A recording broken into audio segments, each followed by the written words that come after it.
Hai, balik lagi di series review.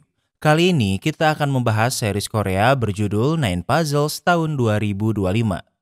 Sebagai gambaran, series ini menjelaskan tentang pembunuh berantai yang setiap telah membunuh memberi tanda dengan potongan puzzle. Detektif dan profiler harus bekerja sama dalam mencari siapa target selanjutnya agar bisa menghentikan pembunuh berantai ini. Apa mereka berhasil? Tanpa berlama-lama, mari kita bahas. Di awal series ini, kita akan berada di suatu malam yang hujan. Seorang pelajar sedang di perjalanan pulang dengan menaiki bis. Namun saat sampai ke rumah, listrik rumahnya mati sehingga rumahnya gelap. Remaja ini bernama Yun Ina dan ia tinggal bersama pamannya. 삼촌, 삼촌? Ina memanggil pamannya namun tidak ada yang menjawabnya. Di lantai, Ina menemukan sebuah potongan puzzle namun ia mengabaikannya. Tak lama kemudian, ia menemukan darah dan tak jauh dari sana, ia menemukan pamannya yang sudah dibunuh. Walau melihat pamannya meninggal, namun Ina tidak menunjukkan ekspresi apapun. Tentu, Ina melapor polisi dan langsung banyak polisi yang datang. Apalagi paman Ina adalah mantan kepala polisi. Seorang detektif muda bernama Kim Han-sam ditugaskan untuk memeriksa kasus ini. Han-sam memeriksa rumah untuk mencari petunjuk dan menemukan kalau Ina suka melukis. Di sana ada penusuk yang sama persis dengan yang digunakan untuk membunuh paman Ina. Kemudian Ina dibawa ke kantor polisi untuk dimintai keterangan. 잘 기억이 안 나요. 집에 들어와서부터는. Ina ditanyai tentang apa yang ia lakukan malam ini, namun Ina menjawab ia tidak mengingat apapun setelah memasuki rumah. Ina ingat ia pulang sekitar jam 8 malam. Ia naik bis dan sampai di rumah sekitar jam 9.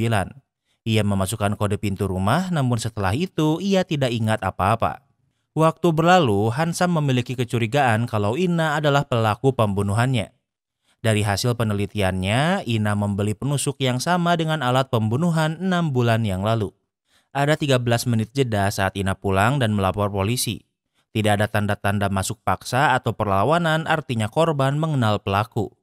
Atasan Han-sam pikir ia tidak memiliki bukti dan 13 menit tidak cukup untuk membunuh seseorang. Han-sam pikir jika Ina menggunakan jalan pintas dari halte bis ia bisa mendapatkan 8 menit tambahan waktu. 21 menit cukup untuk membunuh seseorang. Kemudian Han-sam menemui Ina. Ina ditunjukkan foto mayat pamannya.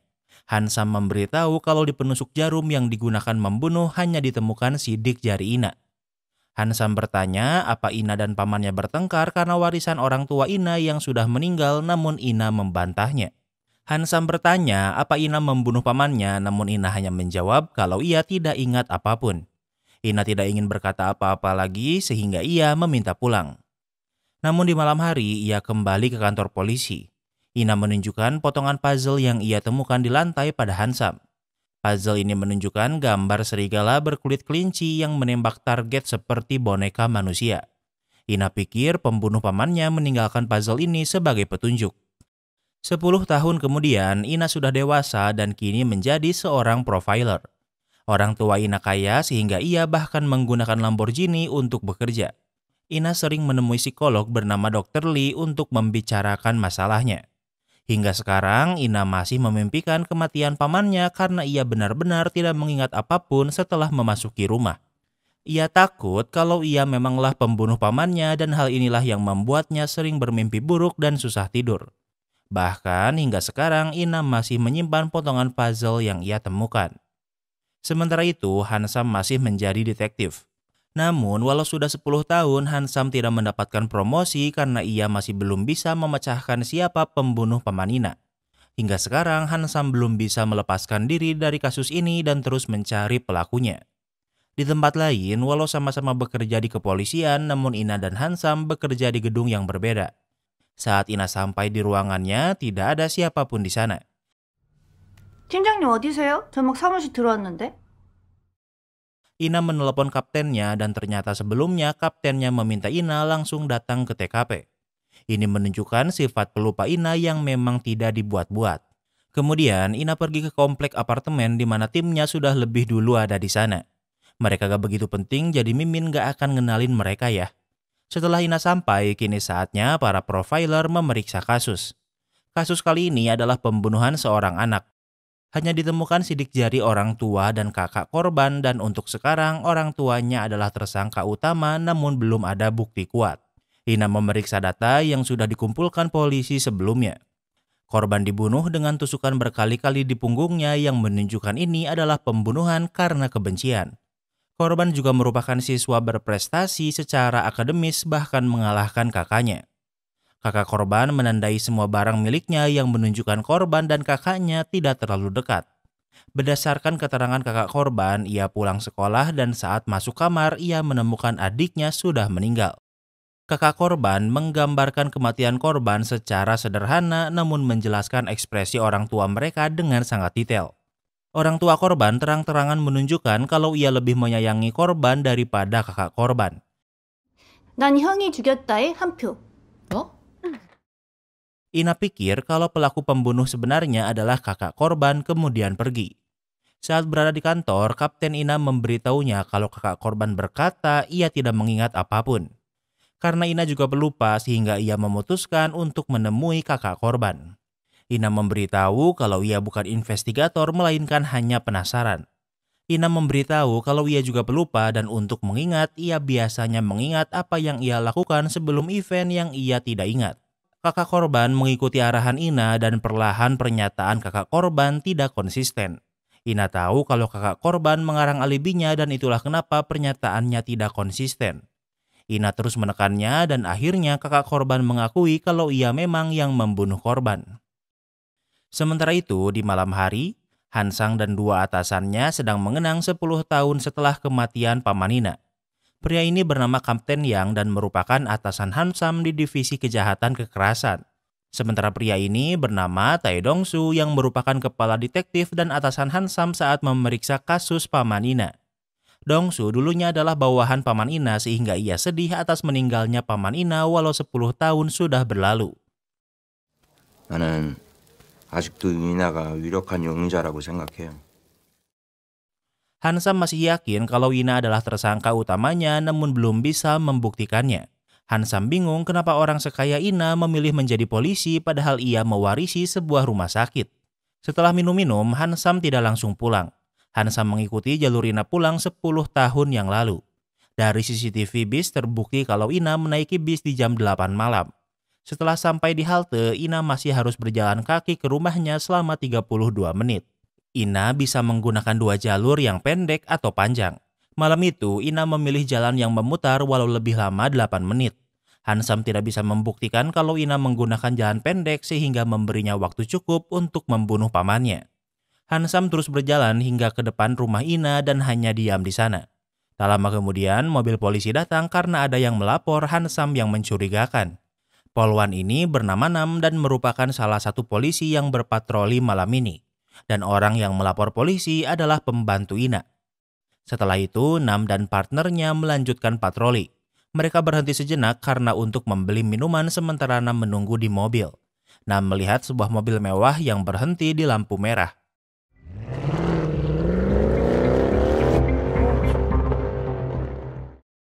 Namun, walau lampunya masih merah, mobil ini menerobosnya. Nam melihat ini, namun ia tidak bisa mengejarnya karena rekannya masih di toko. Nam memilih untuk melepaskan supir mobil mewah ini. Di tempat lain, Ina baru pulang ke rumah. Sebelum masuk, ada seorang kurir yang datang. Ia ke sini untuk mengantarkan sebuah paket. Ina membukanya dan paket ini berisi potongan puzzle yang setema dengan yang ia temukan 10 tahun yang lalu. Kali ini gambarnya seorang wanita yang memegang permen kapas sambil berbisik pada seseorang dengan lidah yang panjang. Ina mencocokkannya dengan puzzle dari 10 tahun yang lalu dan puzzle ini terhubung sangat pas. Ina menelepon Hansam namun ia tidak mengangkatnya. Hansam sedang mandi dan terlihat kalau tubuhnya dipenuhi tato. Tato ini adalah bekas dari misi penyamarannya. Kemudian Ina ke komplek apartemen bernama The One City. Ini adalah alamat rumah Hansam di data kepolisian namun sebenarnya ini adalah rumah ibunya. Ina tahu itu dan ia ke sini karena Hansam mengunjungi ibunya di hari ini setiap minggu. Namun kebetulan hari ini Hansam tidak datang. Karena Hansam tidak ada, Ina berencana pulang. Namun Ina Shidori lupa di lantai mana ia memarkirkan mobilnya. Ia memeriksa tiap lantai, namun sebelum menemukan mobilnya, perhatiannya tertuju pada mobil mewah yang menyala. Mobil ini adalah mobil yang menerobos lampu merah sebelumnya. Karena penasaran, Ina mendekatinya. Kacanya sangat gelap sehingga Ina tidak bisa melihat jelas. Namun saat mendekat, ia melihat kalau pengemudi mobil ini sudah meninggal. Tentu Ina melapor polisi dan yang datang adalah Nam karena ia yang paling dekat. Setelah dikonfirmasi kematian pengemudi, tim detektif datang termasuk Hansam. Hansam memeriksa korban yang bernama Myong dan terlihat dari lehernya Myong meninggal karena dicekik dengan tali dari belakang. Myong adalah penghuni apartemen One City namun tidak ada barang yang menghilang yang artinya ini bukan perampokan. Sementara itu, Ina pergi ke sebuah pasar. Ina bingung kenapa ia menerima puzzle setelah 10 tahun dan di hari yang sama terjadi pembunuhan. Ia ke pasar karena kurir berkata ia membawa paketnya di sini namun di sini tidak ada CCTV. Kemudian Ina dan Hansam bertemu. Hansam bingung kenapa setiap ada pembunuhan Ina selalu ada di TKP. Ina menjawab ia ke One City untuk menemui Hansam untuk menunjukkan potongan puzzle yang baru ia terima. Ina pikir kalau pembunuh pamannya dan Myong adalah orang yang sama dan merupakan serial killer. Keesokan harinya, Hansam dan rekannya yang bernama Choi San datang. Walau Choi San lebih tua, namun ia adalah bawahan Hansam. Dari CCTV terlihat Myong memasuki apartemen, namun ternyata lokasi parkirnya adalah titik buta sehingga tidak terekam CCTV. Hansam meminta Choi San memeriksa semua dashcam mobil di parkiran yang sama. Sementara itu, Kapten Yang dan rekannya memasuki apartemen Myong yang mewah. Tidak ada tanda-tanda pencurian padahal tempat ini dipenuhi banyak barang mewah. Sepertinya pelaku pembunuhnya bahkan tidak masuk ke sini. Kemudian saat di kantor, Hansam memberitahu Kapten Yang kalau ia pikir aneh Ina jadi orang pertama di 2 pembunuhan. 사건 당일 피해자 동선 붙었다. Kapten Yang menjawab Hansam tidak memiliki bukti dan sebaiknya fokus pada korban daripada menerka-nerka. Tak lama kemudian Ina datang. Hansam tidak ingin menemui Ina dan berencana pergi, namun Ina menghentikannya. Ina memberitahu kalau setelah ia menerima puzzle, tak lama kemudian Myong dibunuh. Pembunuhannya dengan paman Ina juga mirip. Sangat mirip bahkan tidak menyisakan satupun sidik jari dan hanya membunuh tanpa mencuri apapun. Yang Ina tidak mengerti adalah kenapa pembunuh berantai ini mengirim puzzle padanya padahal ia tidak mengenal Myong. Kemudian Hansam pergi ke sebuah bar yang ternyata Myong adalah pemiliknya. Hanya ada bartender di sana dan memberitahu kalau semalam Myong pulang lebih awal di jam 9 malam. Myong juga tidak memasang CCTV di sini untuk menjaga privasi pelanggan. Cuma ada 4 pelanggan malam itu dan Myong berbicara cukup lama dengan salah satu pria. 혹시 이 사람 여기 왔었나요? Selain itu, Hansam juga bertanya apa bartender pernah melihat Ina namun ia membantahnya. Hansam memeriksa histori telepon Myong. Sebelum meninggal ada 2 telepon dari nomor yang sama. Satu diangkat namun yang terakhir tidak diangkat. Hansam menelepon nomor itu dan ternyata ini adalah nomor telepon kepala polisi. Hansam dan Kapten Yang menemui kepala polisi yang bernama Hogan. Ternyata Hogan adalah pelanggan tetap bar Myong. Kemarin ia menelpon 2 kali, pertama untuk memesan tempat dan yang kedua untuk membatalkannya namun tidak diangkat. Karena dibatalkan, malam itu kepala polisi tidak pergi ke bar namun Hansam mencurigainya. 룸 예약하려고 하셨던 거면 누굴 만나려고 하셨었나 보네요. Hansam bertanya siapa yang kepala polisi ingin temui di bar namun kepala polisi merasa tersinggung dengan pertanyaan ini. Hansam adalah detektif yang berani bahkan walau harus melawan atasannya. Setelah Hansam pergi, di saat yang sama Ina menelpon kepala polisi. Sementara Hansam mengkonfirmasi pada bartender kalau memang kepala polisi tidak datang malam itu.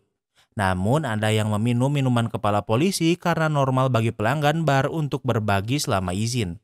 Bartender tidak mengenalnya namun ia ingat tubuhnya cukup besar dan sepertinya anggota polisi. Di tempat lain, kepala polisi menemui Ina di sebuah restoran. Kepala polisi berbicara ramah dengan Ina karena Ina adalah keponakan dari kepala polisi sebelumnya.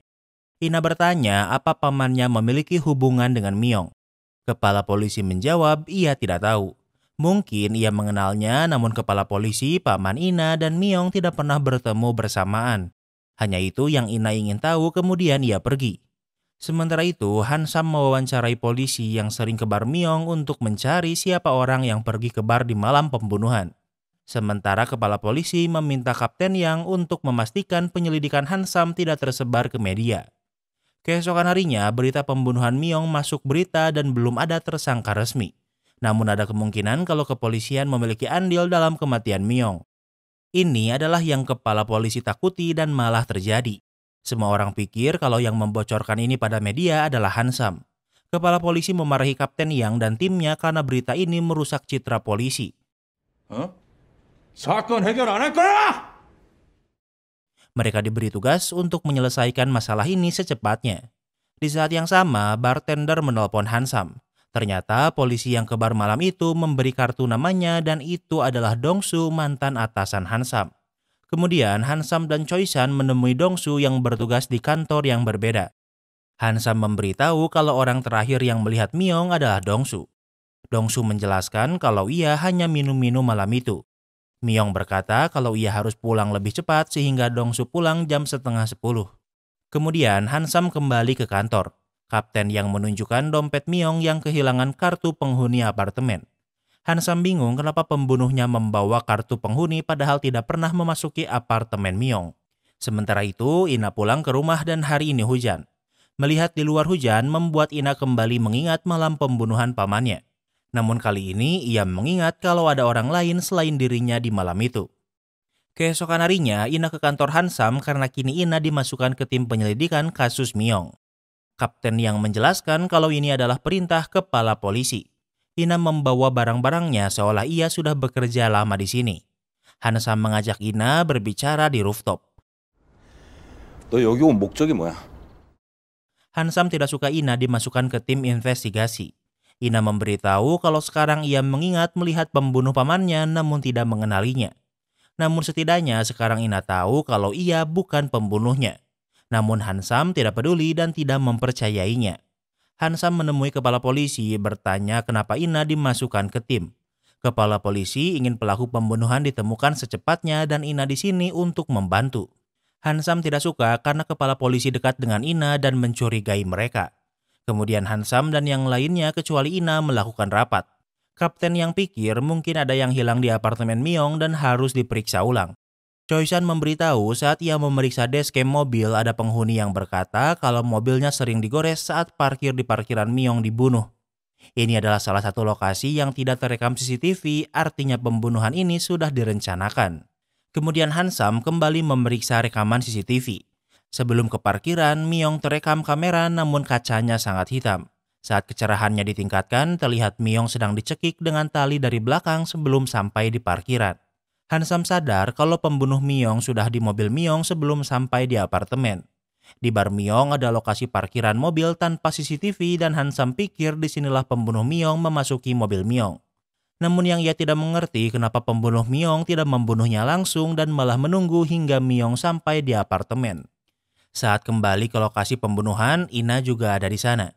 Ina sudah tahu tentang kemungkinan pembunuh Myong berada di mobil sebelum sampai di apartemen. Ina pikir pembunuh ini perfeksionis dan sudah menentukan lokasi pembunuhan. Selain itu, Ina juga membawa bingkisan karena ingin berkenalan dengan Ibu Hansam. Mereka makan malam dan Ibu Hansam senang Hansam membawa Ina. Saat ini, Ina sedang memprofil Hansam untuk menentukan apa ia bisa mempercayainya atau tidak. Setelah mereka keluar, Ina memberitahu awalnya ia bingung kenapa puzzle pembunuhan Myong dikirim padanya padahal ia tidak mengenal Myong. Ina sadar karena serial killer ini mengenal Ina sehingga ia harus memastikan orang di sekitarnya. Dan kini Ina sudah mempercayai Hansam walau Hansam belum bisa mempercayai Ina. Keesokan harinya, Kapten yang memberitahu tim forensik menemukan sidik jari selain Myong di mobilnya. Namun identitasnya belum ditemukan dan masih dianalisa. Tak lama kemudian Ina datang memberi hasilnya memprofil pembunuh Myong. Dari hasil penelitian Ina menjelaskan kalau pembunuh ini adalah orang yang teliti dan perfeksionis. Berpengalaman sehingga tidak meninggalkan jejak. Namun Ina yakin pembunuh Myong dan pamannya adalah orang yang sama. Yang artinya ini adalah kasus serial killer dengan petunjuk terbesarnya adalah 2 puzzle yang dimiliki Ina. Detektif lain pikir puzzle kedua Ina tidak ditemukan di lokasi pembunuhan Myong sehingga mungkin tidak berhubungan. Ina menjawab kalau serial killer ini mengenalnya dan ingin Ina memecahkannya. Ina pikir pembunuh ini tidak membunuh untuk bersenang-senang melainkan memiliki dendam pada korban. Dari cara pembunuhan paman Ina dan Myong mirip, yaitu tanpa jejak dan minimal. Tak lama kemudian kepala polisi memanggil Ina ke ruangannya. Kepala polisi pikir Ina bergabung di tim ini untuk mencari pembunuh pamannya. Namun Ina tidak peduli karena ia yakin kalau pembunuh pamannya dan Myong adalah orang yang sama. Sementara itu, kapten yang ingin timnya melupakan pendapat Ina. Hansam berkata kalau mereka terlalu fokus pada pembunuhnya sampai lupa meneliti korban. Hansam pikir pembunuhan Myong tidak random sehingga pasti ada alasan kenapa ia menjadi target. Waktu berlalu, yang mereka tahu tentang Myong adalah Myong berpisah dengan keluarganya sejak masih muda. Hansam berencana pergi ke rumah ayah Myong bersama Choi San. Namun Ina ingin ikut ke rumah ayah Myong. Awalnya Hansam tidak ingin bersama Ina, namun Ina bersikeras untuk ikut. Waktu berlalu, mereka sampai di rumah masa kecil Myong. Namun sudah tidak ada yang tinggal di sini. Tetangganya memberitahu kalau ayah Myong tinggal di panti jompo. Ina dan Hansam ke panti jompo dan perawat memberitahu kalau ayah Myong mengidap demensia. Ina meminta Hansam menemui ayah Myong lebih dulu. Hansam mengajaknya bicara, namun ia diabaikan. Tak lama kemudian Ina datang memakai pakaian sekolah. Ina mengaku sebagai Myong agar ayah Myong mau bicara. Ayah Myong mempercayai Ina sebagai anaknya. Ina bertanya apa ayah Myong mengenal pamannya, namun ia membantahnya. Ayah Myong ingat kalau Myong memiliki kekasih pencari masalah yang tidak ia sukai, namun ia lupa namanya. Sementara itu Hansam menemui paman Myong untuk bertanya tentang Myong. Ia menjelaskan setelah ibu Myong meninggal, Myong kabur dari rumah saat masih SMP. 7 tahun kemudian, Myong kembali bersama kekasihnya untuk meminta restu karena ingin menikah. Namun, ayah Myong tidak menyetujuinya karena kekasih Myong ini seperti preman. Kemudian, Hansam ke rumah ayah Myong yang kosong untuk mencari petunjuk. 아, 또 뭐해 거기서? 깜짝이야. Hansam terkejut karena Ina ternyata juga ada di sana. Mereka sama-sama mencari informasi mengenai kekasih Myong. Ina berhasil menemukan foto kekasih Myong yang memiliki tato di lehernya. Keesokan harinya, Hansam mengirim foto kekasih Myong pada bartender bertanya apa ia pernah melihatnya. Bartender pernah melihat pria ini yang bernama Chimok sebulan yang lalu mengamuk di bar. Chimok berkata kalau Myong membuka bar ini dengan uangnya dan apartemen milik Myong adalah miliknya. Namun anehnya, Myong tidak ingin melaporkannya ke polisi walau sudah mengacau. Di saat yang sama, Hansam ditelepon kapten yang memberitahu kalau sidik jari di mobil Myong adalah milik Chimok. Dengan cepat, kepolisian memeriksa restoran dan rumah Chimok. Namun Chimok tidak ada di restoran atau di rumahnya. Berdasarkan keterangan, Chimok belum pulang sejak semalam sehingga kepolisian akan memeriksa lokasi terakhir ponsel Chimok terdeteksi.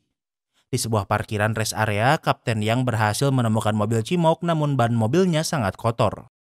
Mereka melihat rekaman CCTV di mana Chimok datang ke rest area di jam 3 pagi, namun sejak itu ia tidak kembali lagi. Hanya ada satu pintu masuk, sementara di belakangnya ada dinding tinggi untuk memisahkan tempat ini dengan hutan. Walau dinding ini tinggi, namun Hansam membuktikan kalau dinding ini bisa dipanjat. Namun walau berhasil, tangannya dipenuhi luka karena dinding ini sangat kasar. Hansam pikir kalau Chimok melarikan diri lewat jalur belakang sehingga menurutnya yang membunuh Myong adalah Chimok.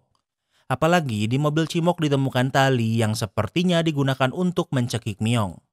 Di saat yang sama, Choi San memberitahu Hansam kalau sebelum ke rest area, Chimok menghabiskan waktu 3 jam di sekitar waduk. Kapten Yang dan Hansam pergi ke lokasi waduk dan berpikir apa yang Chimok lakukan di sini. Berdasarkan kartu kredit, Chimok pergi ke hotel semalam dan lokasi hotelnya ada di dekat waduk ini. Berdasarkan sistem hotel, Chimok memang menyewa kamar hotel namun sudah check out. Hansam memeriksa hotel yang disewa Chimok dan housekeepingnya sudah merapihkan kamar. Tak banyak petunjuk di sekitar kasur, namun kamar mandinya sangat bau padahal terlihat bersih. Hansam menyadari ada banyak goresan di lantai dan juga noda darah di lokasi tersembunyi. Saat menggunakan sinar UV, terlihat banyak bekas noda darah di kamar mandi. Hansam pikir Chimok membunuh lagi namun tidak tahu siapa. Choi San memberitahu staf hotel berkata pria bercelana merah keluar hotel di jam 2 pagi membawa koper merah. Hansam ke waduk dan berpikir Chimok membuang korbannya di waduk di dalam koper. Di tanah, Hansam melihat bekas roda koper mengarah ke perahu. Ia menurunkan kepolisian untuk memeriksa waduk dan mencari korban Chimok. Tak lama kemudian ditemukan koper merah dari dasar waduk. Koper ini berisi potongan tubuh manusia tanpa kepala dan tangan sehingga belum bisa diidentifikasi. Tak lama kemudian Ina datang. Ina memberitahu kalau pembunuhnya memiliki selera yang sama dengan Ina karena Ina juga memiliki koper merah ini. 저 머리 없는 사체 말이야. 난 저게 강치목이라고 보는데. Ina memberitahu kalau mayat di koper ini bukan korban Cimok melainkan Cimok sendiri. Ina juga memberitahu kalau pembunuh Myong bukanlah Cimok karena Cimok memiliki kepribadian berbeda dengan puzzle killer. Namun yang membunuh Cimok bukan puzzle killer karena gaya membunuhnya yang ceroboh meninggalkan jejak. Hansam tidak mempercayainya, namun Ina menjawab Hansam hanya perlu melakukan tes DNA. Waktu berlalu, kapten yang diberitahu kalau mayat di koper memanglah Cimok sesuai perkiraan Ina. Hansam melihat rekaman CCTV saat Cimok kembali ke hotel dini hari. Pakaiannya sama namun ia memakai sarung tangan. Ina beranggapan kalau ini bukanlah Cimok melainkan pembunuh Cimok. Kemudian Hansam memanggil istri Cimok yang bernama Yang Hee. Hansam mengkonfirmasi kalau Cimok telah meninggal. Yang Hee tidak memberi petunjuk apapun karena hanya bisa menangis. Keesokan harinya, Ina mendatangi rumah Yang Hee. Yang Hee dan Cimok menikah cukup lama namun tidak memiliki anak. Sebelumnya, Yang Hee memberitahu polisi kalau ia tidak mengenal Myong namun Ina tahu kalau ini bohong. Yang Hee pertama mendengar nama Myong saat Cimok membahas apartemen Myong yang ternyata sebelumnya adalah milik Cimok. 근데 제가 그 여자는 건 어떻게 하셨어요? Yang Hee bertanya bagaimana Ina tahu kalau ia berbohong. Ina menjawab kalau ia adalah profiler dan ternyata cita-cita Yang Hee adalah menjadi profiler. Ina dan Yang Hee sangat mirip sehingga mereka bisa bicara dengan santai. Ina menilai Yang Hee menikmati waktu sendirian. Bahkan walau sudah menikah, Yang Hee dan Cimok tidur di kamar berbeda. Yang Hee menjelaskan kalau seumur hidupnya ia harus berbagi kamarnya dengan orang lain dan ia tidak menyukainya. Saat kecil, Yang Hee tinggal di rumah neneknya dan berbagi kamar dengan adiknya. Saat berusia 13 tahun terjadi kebakaran dan membunuh nenek dan adiknya.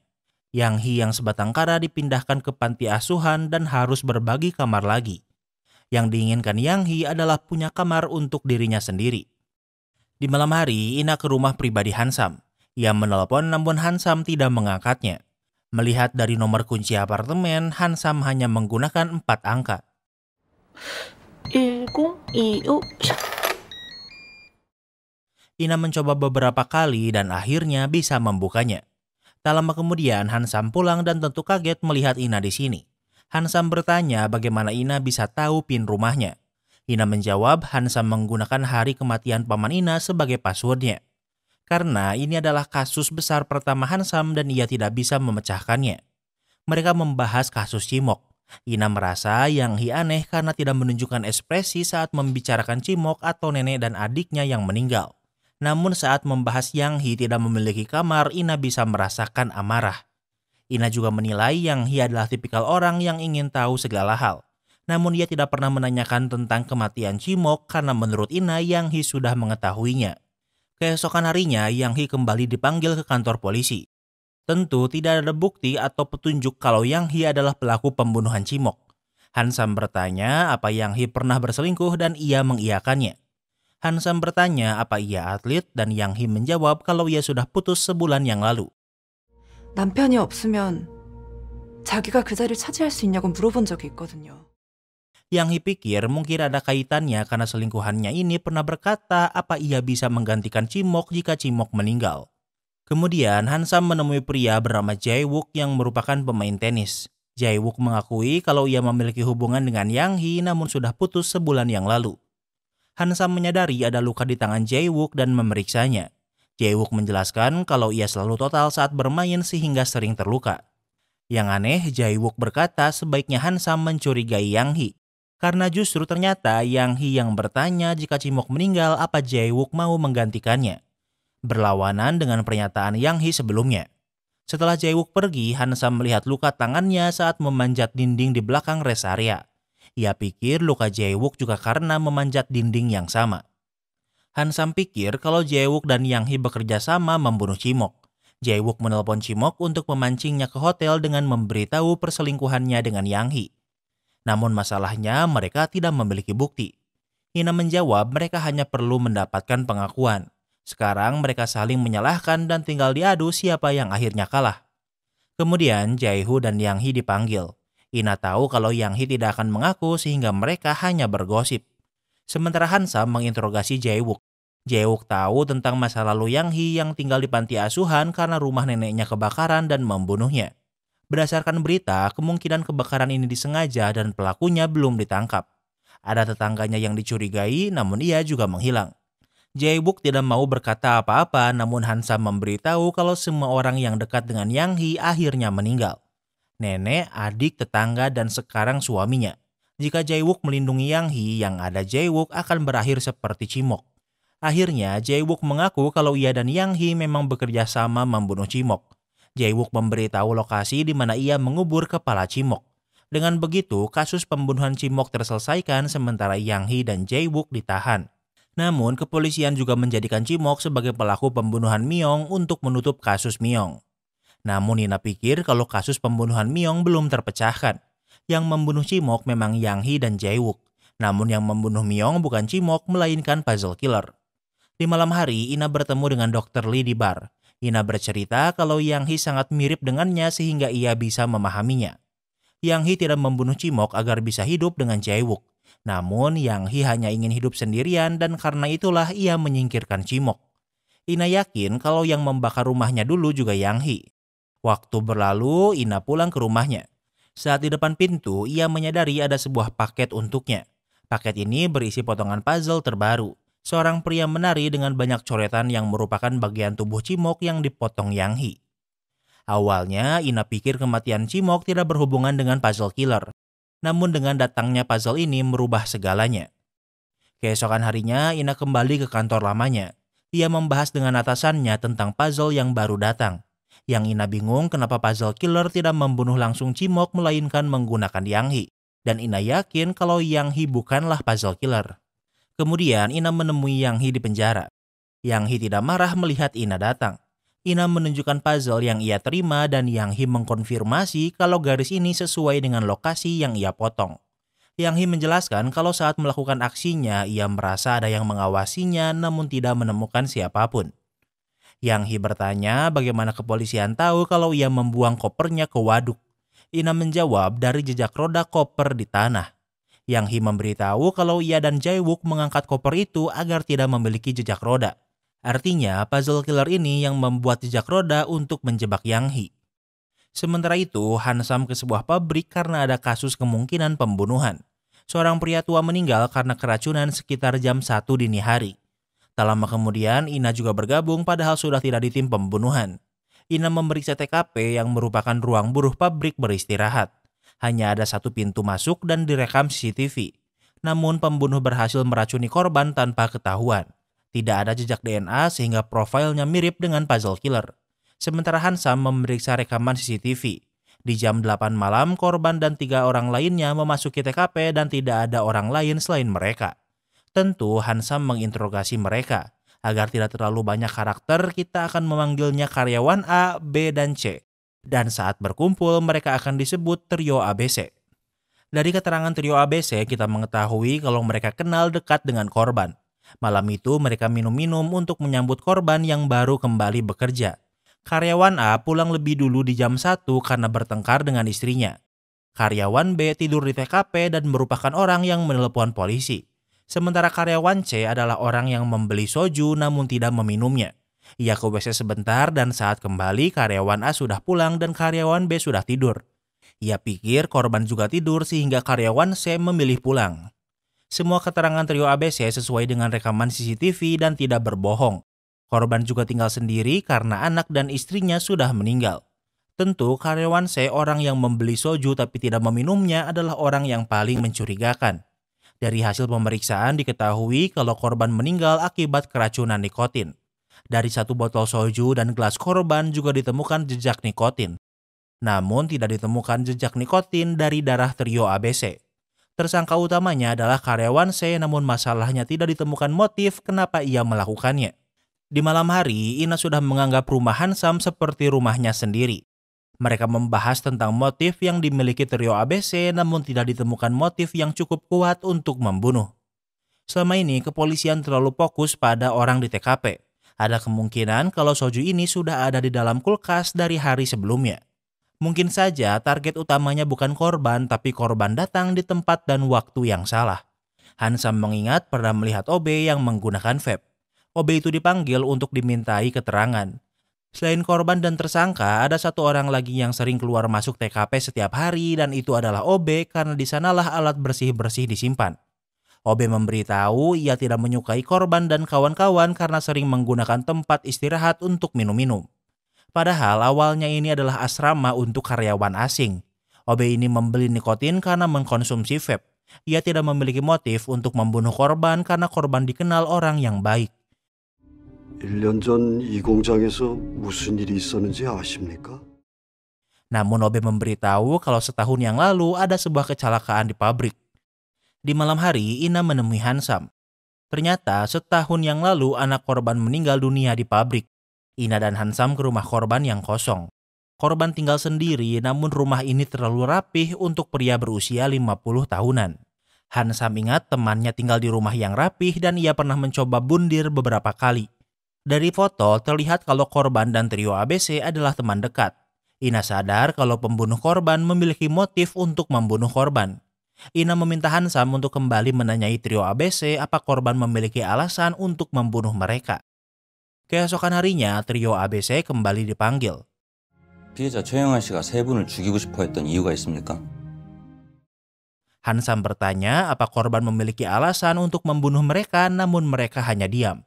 Hansam memberitahu kalau ia tahu kematian anak korban setahun yang lalu berkaitan dengan trio ABC.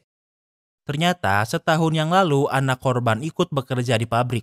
Suatu hari terjadi kecelakaan yang membuat anak korban meninggal karena kehabisan darah. Saat itu korban sedang bekerja di luar pabrik sehingga tidak tahu keadaan sebenarnya. Dan yang tahu hanya trio ABC. Ternyata anak korban diberi tugas untuk membersihkan conveyor belt dengan sapu. Namun tidak ada trio ABC yang mengawasinya karena memilih untuk minum-minum. Karena belum berpengalaman, sapunya tersangkut di gear dan tangannya tersangkut. Trio ABC datang tepat waktu dan mematikan conveyor belt dan anak korban masih hidup.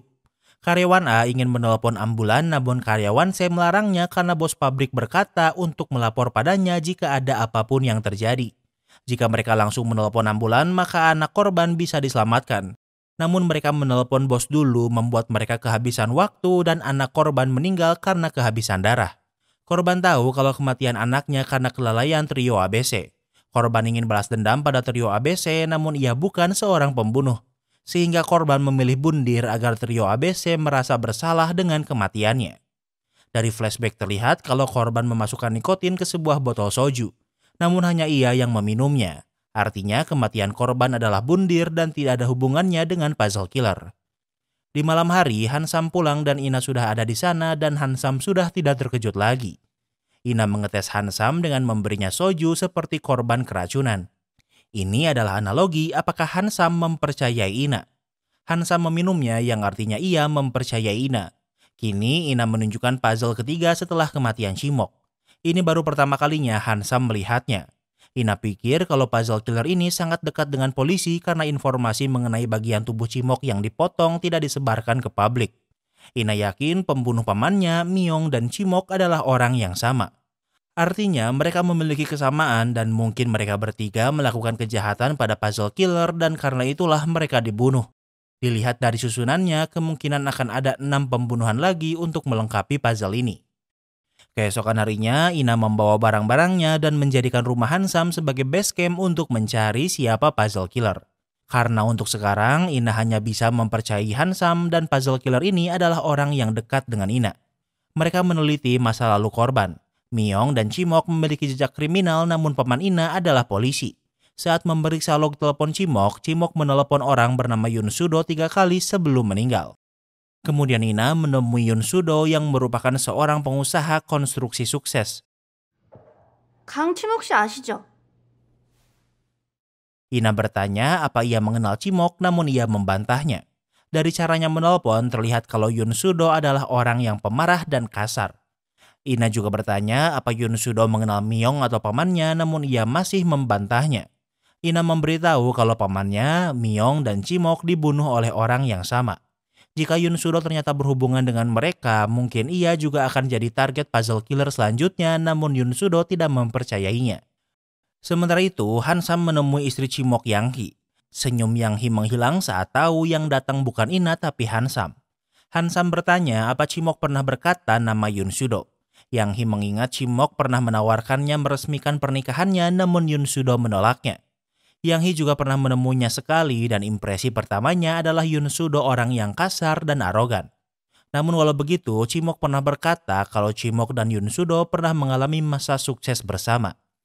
Di tempat lain, Ina menemui Dr. Lee, psikolognya, dengan keadaan happy. Setelah 10 tahun, akhirnya Ina bisa tidur dengan nyenyak karena tidur di rumah Han Sam. Ina tidak memberitahu lokasi ini pada Dr. Lee. Ina juga bertanya, Dr. Lee tinggal dengan psikolog pria lain apa tidak membuatnya canggung. Dr. Lee membantahnya karena selain berhemat, mereka juga tidur di gedung yang berbeda. Kemudian Ina menemui rekan Dr. Lee yang bernama Dr. Huang. Dr. Huang adalah psikolog Ina sebelum Ina memilih menggunakan jasa Dr. Lee. Dr. Lee dan Dr. Huang praktek di klinik yang sama dan juga tinggal di tempat yang sama. Dr. Huang menunjukkan lukisan yang ia buat karena ia memiliki hobi melukis. Ina bertanya apa Dr. Huang menyukai Dr. Lee, namun ia tidak menjawabnya. Di malam hari, Han Sam pulang dan melihat Ina membawa banyak barang miliknya seolah ia pindah ke sini. Kemudian mereka membahas hasil temuan mereka. Mereka tidak menemukan bagaimana Chimok dan Yun Sudo berhubungan. Han Sam bertanya apa Ina tidak akan pulang. Ina menjawab untuk pertama kalinya ia bisa tidur dengan lelap. Ia tidak mengerti kenapa ia tidak bisa tidur lelap di rumahnya. Han Sam menyarankan Ina untuk pindah rumah, namun Ina menolaknya. Ina pikir ia tidak boleh pergi karena tugasnya adalah untuk mengingat siapa pembunuh pamannya. Di saat yang sama, kapten yang memberitahu kalau Yun Sudo ditemukan meninggal. Dengan cepat, Ina dan Han Sam ke kantor Yun Sudo. Ia ditemukan meninggal di meja kerjanya. Kapten yang bertanya, tadi siang Han Sam bertanya tentang Yun Sudo dan sekarang ia meninggal. Kapten yang ingin tahu apa yang sedang Han Sam kerjakan, namun Han Sam belum bisa memberitahunya. Sementara itu, Ina menemukan luka bekas suntikan di leher Yun Sudo. Lokasi penusukan ini mudah ditemukan seolah pembunuhnya sengaja ingin ditemukan cepat. Pertanyaannya, bagaimana pembunuh ini melakukan aksinya? Han Sam memberitahu ternyata CCTV seluruh rantai telah dihapus sehingga tidak bisa diperiksa. Ina pikir kalau Yun Sudo adalah korban keempat puzzle killer. Keesokan harinya, Ina dan Han Sam sedang menunggu hasil forensik. Tak lama kemudian, petugas keamanan datang memberinya sebuah paket. Potongan puzzle keempat menggambarkan badut yang menghancurkan istana pasir. Di saat yang sama, hasil forensik sudah siap. Penyebab kematian Yun Sudo adalah karena penggunaan insulin berlebihan. Kini mereka yakin kalau Yun Sudo adalah korban keempat puzzle killer. Mereka sudah menduganya, namun bingung bagaimana puzzle killer tahu Ina ada di rumah sakit. Ina pikir kalau puzzle killer terus mengawasinya dan bisa membunuhnya kapan saja jika mau. Namun Ina tahu kalau puzzle killer ingin Ina memecahkan kasus ini sehingga ia aman. Di saat yang sama, kapten yang mengajak Han Sam untuk minum-minum. Kapten yang bertanya belakangan ini Han Sam sering bersama Ina. Kapten yang penasaran namun Han Sam tidak mau menjawabnya. Keesokan harinya, Kapten Yang dan Han Sam pergi ke tempat konstruksi. Pembangunan ini dikerjakan oleh perusahaan konstruksi Yun Sudo. Sebelumnya ada kecelakaan yang menyebabkan kematian karyawan. Mungkin kematian Yun Sudo berhubungan dengannya, namun manajer proyek membantahnya. Manajer proyek pikir justru kematian Yun Sudo dan Chimoklah yang berkaitan karena mereka dekat. Yun Sudo dan Chimok sering bermain golf. Chimok dan Yun Sudo sama-sama temperamen, namun Yun Sudo tidak pernah memarahi Chimok. Sementara itu, Ina sadar kalau puzzle ini memiliki tema taman bermain. Ada biang lala yang mirip dengan taman bermain yang sudah tutup. Ina pikir taman bermain ini memiliki sejarah dengan puzzle killer dan para korban. Di malam hari, Han Sam pulang dan melihat rumahnya dipenuhi balon. Ina sedang menyelidiki gambar di puzzle dengan taman bermain yang baru ia datangi. Ina yakin ada hubungan antara taman bermain ini dengan puzzle killer memilih targetnya. Kemudian Ina pergi tanpa memberitahu Han Sam kemana ia mau pergi. Han Sam khawatir sehingga ia ikut ke dalam mobil. Mobil Ina adalah mobil sport dan ia suka kebut-kebutan. Awalnya Han Sam takut, namun ia sadar ada mobil yang mengikuti mereka dari belakang. Saat berhenti di lampu merah, Han Sam mendatangi mobil yang mengikuti mereka. 보내줘.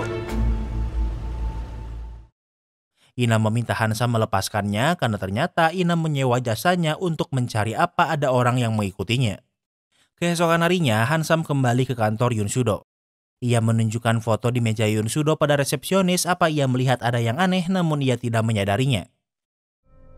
손수건이 없네. 손수건? 무슨 손수건? Melihat ini, Choi San sadar kalau ada sapu tangan yang menghilang. Namun resepsionis berkata kalau Yoon Sudo tidak menggunakan sapu tangan.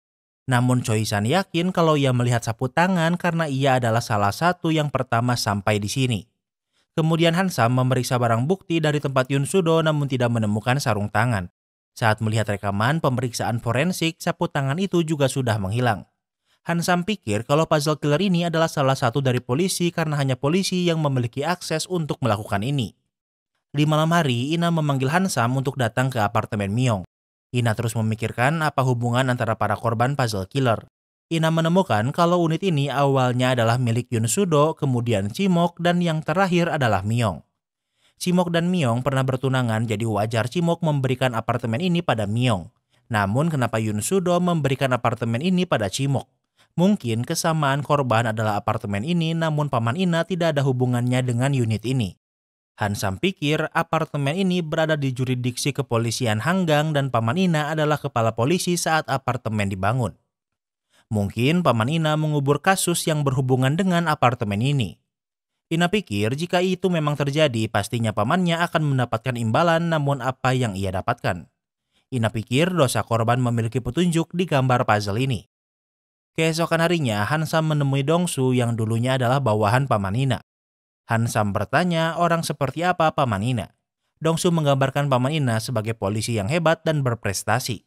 Namun ia berhenti menjadi polisi setelah kasus pembunuhan berantai yang tidak terpecahkan. Hansam memanggil Ina karena berpikir mungkin pamannya sering menutup kasus yang tidak terpecahkan. Dan kasus terakhirnya adalah pembunuhan berantai ini. Ada tuntutan keluarga korban pada sebuah media namun dengan cepat Paman Ina menutupnya. Hansam dan Ina menemui orang tua korban.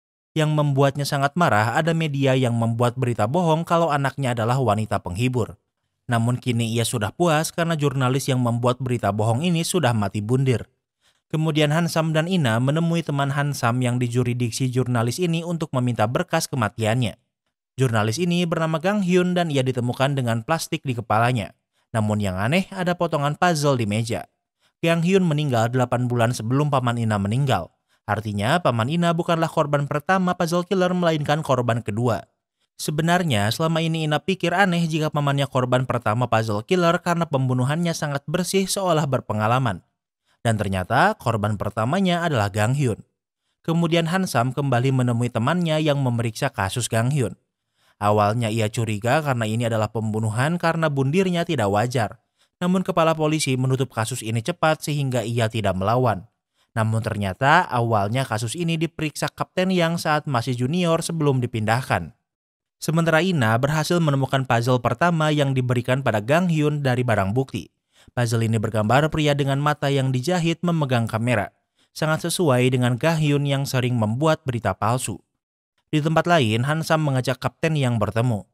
Hansam bertanya kenapa Kapten Yang tidak memberitahu tentang puzzle pertama yang ditemukan di kematian Gang Hyun padahal ia yang memeriksanya. Hansam juga bertanya apa Kapten Yang membawa sapu tangan di lokasi Yoon Sudo namun ia tidak menjawabnya. 윤이나에 대해 전부 다 아냐고. 어디까지 아냐고. Kapten Yang balik bertanya apa yang Hansam ketahui tentang Ina. Kapten Yang menjelaskan saat Gang Hyun meninggal ternyata Ina juga ada di gedung yang sama. Ina dan temannya sedang melakukan belajar bersama. Berdasarkan CCTV, semua orang pergi di tengah malam kecuali Ina. Ina pulang sendiri sejam lebih lama dari teman-temannya. Kapten Yang mencurigai Ina dan ingin menginterogasinya. Namun Paman Ina menghentikannya dan Kapten Yang dipindahkan ke kantor pusat. 8 bulan kemudian Paman Ina meninggal dan Ina menjadi orang pertama yang menemukannya. Kapten Yang justru mencurigai Ina sebagai puzzle killer ini. Sementara itu Ina berada di apartemen Gang Hyun. Ia mengingat kalau ia memang di sana saat Gang Hyun dibunuh. Ina belajar bersama temannya. Namun saat bosan ia pergi ke rooftop sekitar jam 11 malam untuk mencari angin segar. Ina melihat ada seseorang memasuki apartemen namun tidak mengenalinya. Walau ini adalah pembunuhan pertama puzzle killer namun ia tidak melakukannya dengan gegabah.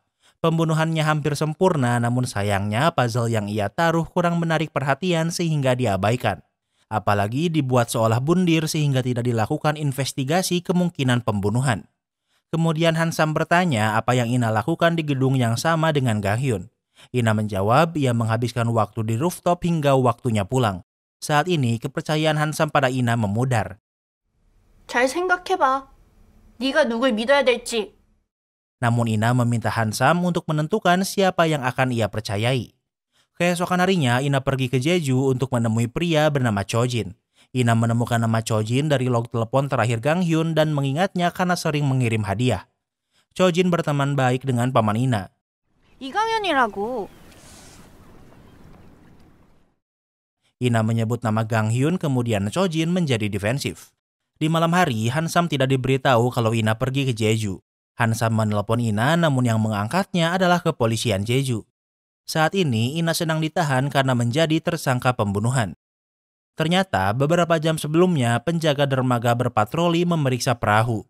Di sana ia menemukan Ina yang sedang mengangkat tali dari laut.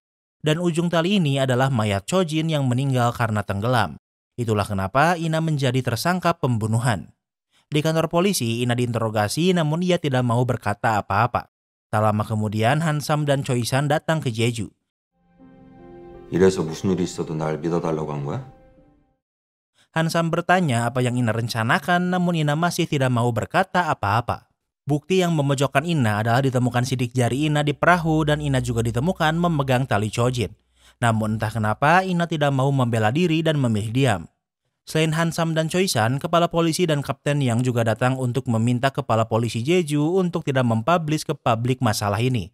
Kepala polisi Jeju menjelaskan kalau Chojin bukan orang biasa dan memiliki pengaruh di dunia politik Jeju. Kemudian kepala polisi dan kapten yang menemui Ina. Kapten yang bertanya apa yang Ina sembunyikan.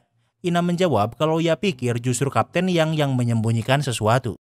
Di tempat lain, Dr. Huang sedang melakukan seminar di Jeju membahas kasus anak kecil yang membunuh orang tuanya. Dr. Lee menemani Dr. Huang mengikuti seminar ini.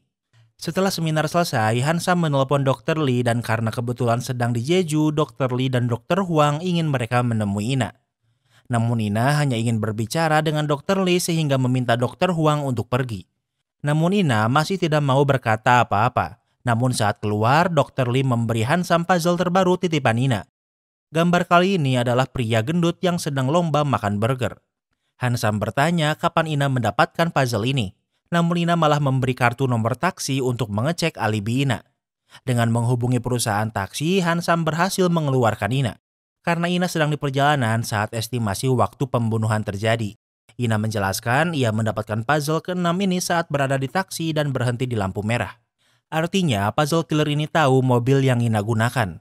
Ina yakin kalau puzzle killer ini adalah orang yang dekat dengannya. Pembunuh berantai ini ingin Ina membuka kejahatan apa yang dilakukan korban. Ina tahu kalau Chojin adalah target ke-6 sehingga ia sengaja menjadi tersangka pembunuhan agar ditangkap. Ina adalah orang penting bagi puzzle killer sehingga ia ingin tahu siapa yang berusaha mengeluarkannya dari penjara. Ada 4 orang yang datang ke Jeju untuk membantu Ina. Kepala polisi, Kapten Yang, Dr. Lee, dan Dr. Huang. Ina mempercayai Hansam sehingga tidak memasukkannya ke dalam list. Saat kembali ke Hanggang, Ina menemui Dr. Lee. Ina bertanya kenapa Dr. Lee ada di Jeju dan Dr. Lee menjawab kalau ia sedang mengikuti seminar. Ina bertanya ia sudah menjadi pasien Dr. Lee cukup lama namun kenapa ia tidak mau menyerah. Awalnya Ina adalah pasien Dr. Huang namun kemudian berubah dan memilih Dr. Lee. Tujuan Ina adalah untuk mengembalikan ingatannya saat pembunuhan pamannya. Dr. Lee menjawab ia lebih tertarik dengan alasan kenapa Ina lupa dan karena itulah ia tidak menyerah. Kemudian Ina ingin menemui Dr. Huang, namun saat ini Dr. Huang sedang tidak ada di kantornya. Keesokan harinya, akhirnya kepala polisi mengakui kalau puzzle killer adalah serial killer. Dibentuk satgas untuk menangani kasus ini dan yang memimpinnya adalah Dongsu. Ina sebagai orang paling lama yang menginvestigasi puzzle killer memberitahu semua informasi yang ia tahu. Ina pikir semua gambar di puzzle mewakili dosa yang dilakukan korban pada puzzle killer. Jika digabungkan, tinggal tersisa 3 puzzle lagi. Artinya mungkin akan ada setidaknya 3 korban lagi. Kemudian Ina dan Hansam bertemu. Ina yakin kalau puzzle killer ini adalah salah satu dari orang yang pergi ke Jeju untuk menemuinya. Hansam memberitahu kalau ia mencurigai Kapten Yang. Ia adalah pemimpin di kasus Gang Hyun. Ternyata ia juga sedang di bar dekat dengan rumah paman Ina saat paman Ina dibunuh. Hansam juga sadar kalau Kapten Yang mengenal Myong walau berbohong padanya. Ia tidak melakukan apa-apa pada Chimok karena istrinya yang melakukannya. Dan saat akan membunuh Yun Sudo, Ina mengganggu dengan menemui Yun Sudo lebih dulu. Hal ini membuat Kapten Yang harus bertindak cepat dan melakukan kesalahan dengan menjatuhkan sapu tangan. Hansam pikir jika sapu tangan ini dimiliki Kapten Yang, maka ia memang pelakunya. Ina menjelaskan saat ia bertemu dengan Chojin, ia memperingatkannya kalau ia adalah target puzzle killer selanjutnya. Ina bertanya apa menurutnya yang menghubungkan para korban, dan Chojin menjawab itu adalah apartemen Duan City. Keesokan harinya, Hansam memanggil atasan Ina untuk melakukan hipnoterapi pada Choi-san. Choi-san adalah satu-satunya yang melihat sapu tangan di tempat Yun Sudo namun tidak ingat siapa yang membawanya. Dengan bantuan atasan Ina, ia bisa mengingat kalau orang yang membawa sapu tangan itu adalah Kapten Yang. Kemudian Hansam menemui Kapten Yang. Tanpa berkata apa-apa, Kapten Yang menunjukkan kalau ia memang yang membawa sapu tangan dari tempat Yun Sudo. 나다. 내가 다 죽였다. Kapten Yang mengakui kalau ia memang puzzle killer. Hansam tahu kalau semua petunjuk mengarah pada Kapten Yang, namun ia tidak ingin mengakui Kapten Yang pelakunya. Namun Kapten Yang mengaku kalau ia memang puzzle killer. Hansam bertanya apa alasannya dan Kapten Yang hanya ingin menjawab di depan media. Namun kepala polisi dan Dongsu tidak melihat alasan kenapa Kapten Yang membunuh Paman Ina. Kemudian Choi-san memeriksa rumah Kapten Yang. Di sana dipenuhi banyak barang karena ternyata rumah Kapten Yang digunakan untuk menampung anak yatim piatu. Ternyata Kapten Yang berasal dari panti asuhan hingga dewasa. Rumahnya digunakan untuk menampung anak panti asuhan yang keluar dari panti karena sudah berusia 18 tahun. Kapten Yang tidak tinggal di rumahnya sendiri tapi tinggal di sebuah motel. Untuk sekarang yang mereka miliki hanya pengakuan dari Kapten Yang tanpa bukti. Keesokan harinya Ina memeriksa motel Kapten Yang. Di sana terlihat banyak foto Kapten Yang bersama anak panti. Terlihat banyak anak panti yang sudah sukses karena disponsori Kapten Yang. Kemudian Ina dan Hansam ke panti asuhan Kapten Yang berasal. Di sana ada teman Kapten Yang bernama Park Il-hyung. Il-hyung dan Kapten Yang tumbuh bersama di panti asuhan. Kapten Yang digambarkan sebagai anak yang introvert namun berubah setelah bergabung dengan kepolisian. Alasan Kapten Yang menjadi polisi adalah untuk mencari seseorang namun Il-hyung tidak ingin memberitahu siapa. Hansam kembali menemui Kapten Yang. Hansam tahu Kapten Yang adalah orang yang baik. Ia bisa saja mengaku menjadi puzzle killer karena pelaku sebenarnya adalah salah satu anak panti asuhan yang ia urus. Di malam hari, Hansam melepaskan Kapten Yang karena kepolisian pikir kalau Kapten Yang bukanlah puzzle killer. Ditambah Hansam sudah menemukan alibi Kapten Yang di setiap pembunuhan terjadi. Keesokan harinya, Choi-san diberi tugas untuk mengawasi Kapten Yang. Kapten Yang pergi dari motel dan Choi-san terus mengikutinya. Di tempat lain, kita akan melihat pria bernama Kwon Sang-bon yang merupakan seorang jaksa. Kwon memiliki hobi berburu dan saat ini sedang berburu dengan wali kota. Di saat yang sama, di tempat inilah yang menjadi tujuan Kapten Yang. Hingga sekarang, Choi-san masih mengikutinya dan memberitahu Hansam lokasinya.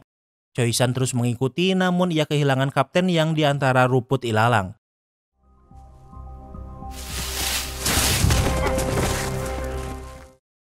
Kemudian Kapten Yang berhasil menyerang Choi-san hingga pingsan. Kapten Yang membawa pistol Choi-san dan melihat Kwon dan wali kota yang sedang berburu. Dari sisi lain, ia melihat seseorang dengan senapan menargetkan salah satu dari mereka. Kapten Yang memperingati mereka, namun karena panik, Kwon malah menembak Kapten Yang ingin menyelamatkannya. Waktu berlalu, Hansan sampai di lokasi. Ia mendengar suara tembakan dan memeriksanya. Ia menemukan Kapten Yang terbaring dengan luka tembakan. Kapten Yang sekarat dan sebelum meninggal ia berkata kalau semua ini dimulai karenanya. Ia juga memberi petunjuk dengan kata Shindongga dan Sojin. Tak jauh dari sana juga ada Kwon yang terluka namun masih hidup. Polisi membahas kejadian ini. Sepertinya Kapten Yang mengenal puzzle killer ini. Ia menaruh pelacak di ponselnya sehingga bisa mengetahui lokasinya namun sekarang ponselnya menghilang. Berdasarkan keterangan wali kota yang menembak Kapten Yang adalah Kwon. Sementara yang menembak Kwon adalah seseorang dari semak-semak. Ina pikir sebaiknya puzzle ini disebarkan ke publik untuk menekan puzzle killer. Di TV diberitakan tentang puzzle killer dan kini puzzle killer mengirim puzzle terbaru ke stasiun TV. Puzzle terbaru adalah gambar pria besar memberi balon pada anak-anak. Hansam bingung karena Kwon masih hidup. Namun di saat yang sama tubuh Kwon kejang-kejang kemudian meninggal dunia. Kemudian Ina dan Hansam ke stasiun TV untuk membawa puzzle terbaru. Puzzle ini dikirim via kurir sehingga tidak tahu siapa pengirimnya. Ina pikir kalau alasan Kwon meninggal di rumah sakit adalah pembunuh ini lebih fokus menyelamatkan Kapten Yang daripada membunuh Kwon. Namun Kwon tetap ia bunuh saat di rumah sakit dengan menukar obat untuk infusnya. Artinya puzzle killer ini memiliki pengetahuan di bidang medis. Sementara itu, Ina ingin menemui Dr. Huang, namun saat ini ia sedang di luar. Dari lukisannya di pojok kanan bawah ada huruf H yang merupakan signature dari Dr. Huang. Di sana ada kunci rumah Dr. Huang, kemudian Ina membawanya. Di tempat lain, Hansam menerima telepon dari Dr. Huang dengan telepon umum. Dr. Huang bertanya apa yang membuatnya yakin kalau pengirim puzzle adalah orang yang membunuh. Kepolisian melacak telepon yang merupakan telepon umum. Namun untungnya ada mobil dengan dashcam sehingga Hansam tahu yang menelponnya adalah Dr. Huang. Sementara itu, Ina ke rumah Dr. Huang dan Dr. Lee. Dr. Huang suka melukis sehingga rumahnya dipenuhi banyak lukisan. Dari setiap lukisan, Dr. Huang selalu menaruh signaturnya. Saat dilihat lebih jelas, ternyata di gambar puzzle ini juga memiliki signature Dr. Huang. Artinya, Dr. Huang adalah orang yang melukis puzzle ini. Namun Ina merasa kalau Dr. Huang tidak cocok dengan profil puzzle killer. Ina yakin kalau Dr. Huang hanya melukis puzzle ini untuk puzzle killer sebenarnya.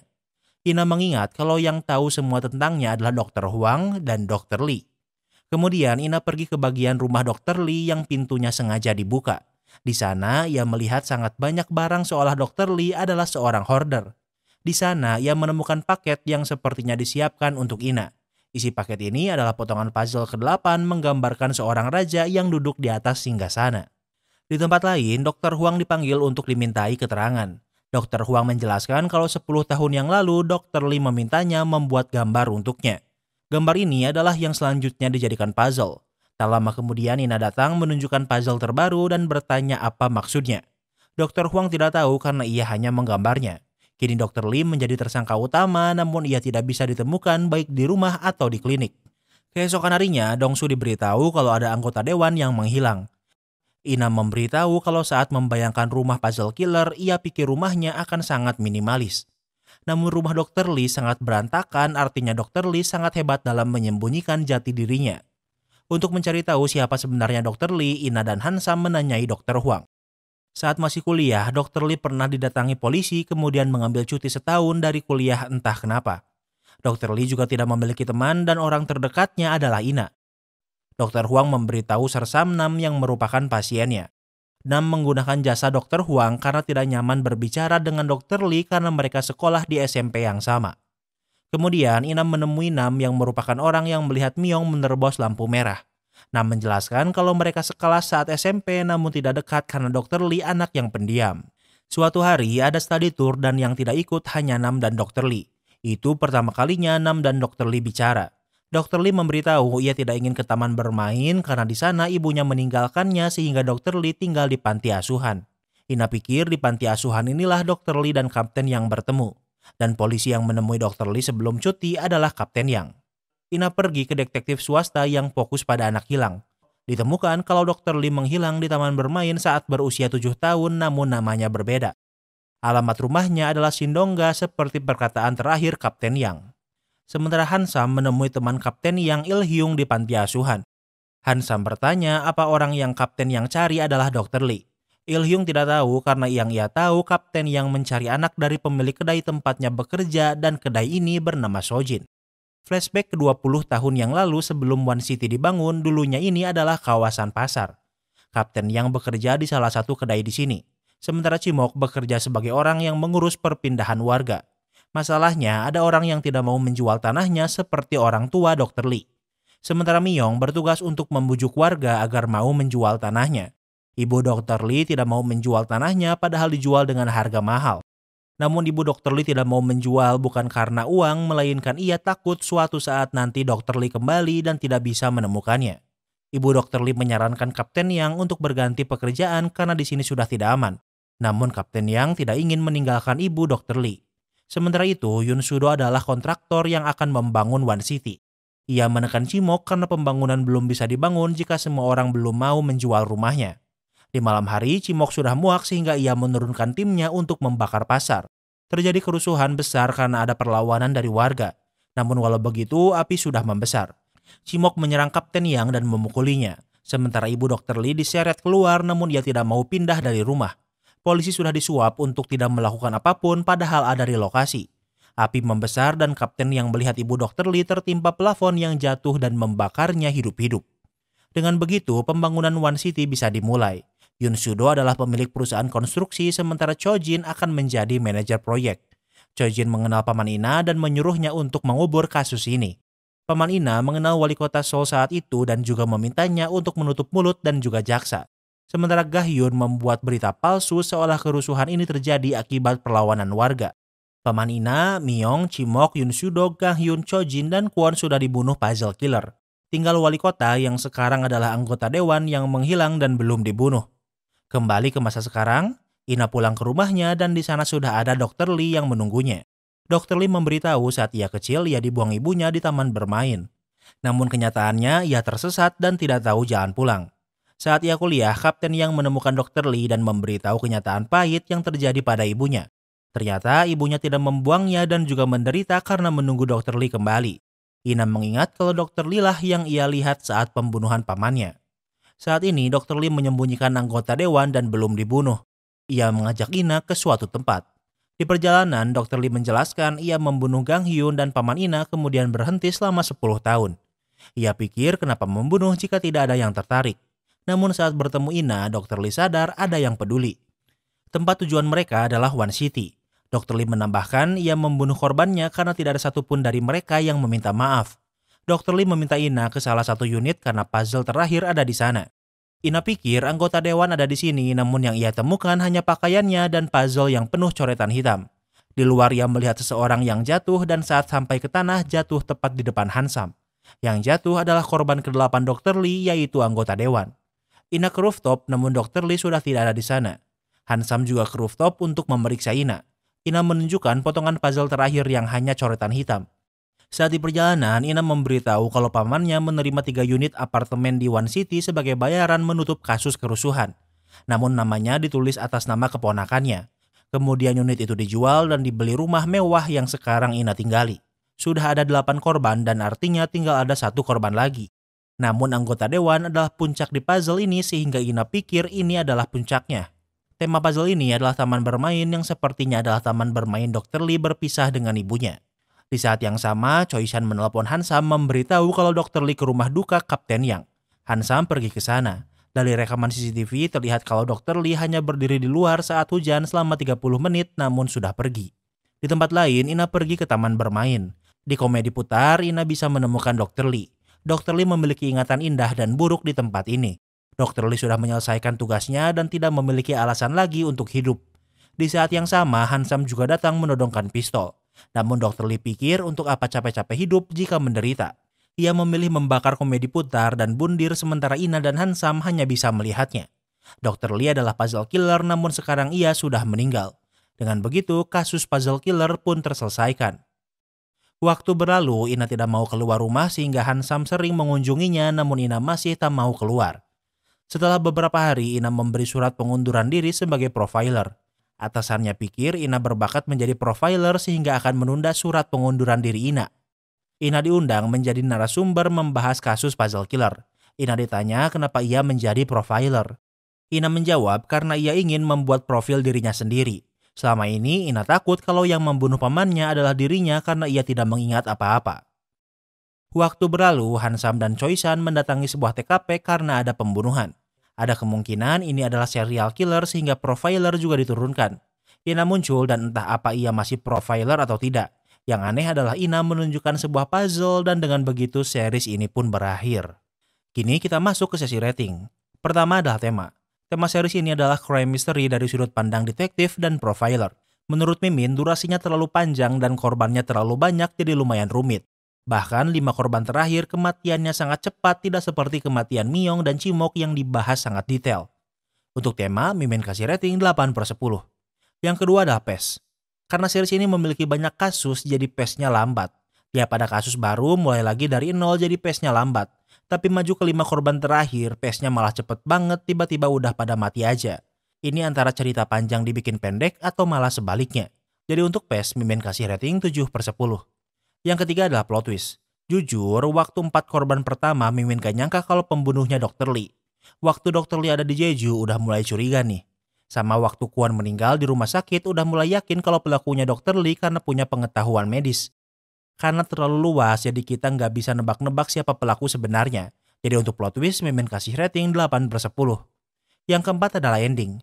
Endingnya puzzle killer ditemukan dan itu adalah Dr. Lee. Mimin setuju sama Dr. Lee ngapain repot-repot hidup kalau susah dan tidak punya siapa-siapa. Daripada di penjara mending bundir. Yang Mimin gak suka di ending ini ada kemungkinan bakal ada season kedua. Lebih baik seriesnya cukup sampai di sini daripada diperpanjang. Jadi untuk ending, Mimin kasih rating 9/10. Yang kelima adalah entertainment value. Series ini kasusnya banyak jadi harus selesai dalam satu season. Ada kasus yang terlalu panjang, ada kasus yang terlalu cepat penyelesaiannya. Tapi masih bisa dinikmati karena penyelesaiannya menarik. Jadi untuk entertainment value, Mimin kasih rating 8/10. Jadi overall rating Puzzle Killer adalah 8. Apa kalian setuju dengan rating Mimin? Jangan lupa like video ini kalau kamu suka dengan video ini dan jangan lupa juga cek video kita lainnya. Terima kasih sudah menonton dan sampai bertemu lagi di series berikutnya.